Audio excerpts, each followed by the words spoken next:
అఖిల్ అక్కినేని తొలి చిత్రం అఖిల్లో హీరోయిన్ గా నటించింది సాయేషా సైగల్. అఖిల్ తర్వాత టాలీవుడ్ లో బిజీ అయిపోదామని ఆశపడింది సాయేషా. అయితే అఖిల్ ఫ్లాప్ గా తేలడంతో సాయేషా ఆశలు నెరవేరలేదు. ఆ తరువాత కొన్నాళ్ల పాటు ఖాళీగా ఉన్న సాయేషా హిందీలో శివై, తమిళ్లోనూ వనమంగం చిత్రాలలో నటిస్తోంది. అయితే తాజాగా సాయేషా బంపర్ ఆఫర్ కొట్టేసినట్టు సమాచారం.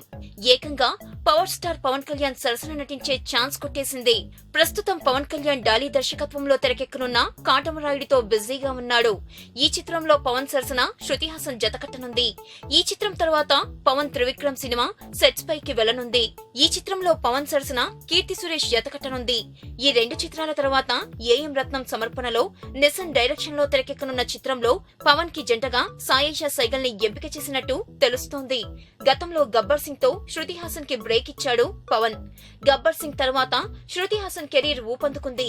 ఇప్పుడు సాయేషా సైగల్ కి కూడా పవన్ చిత్రంతో కలిసొస్తుందేమో చూడాలి. ఈ వీడియో గనక మీకు నచ్చినట్టయితే లైక్ చేయండి, షేర్ చేయండి, సబ్స్క్రైబ్ చేసుకోండి.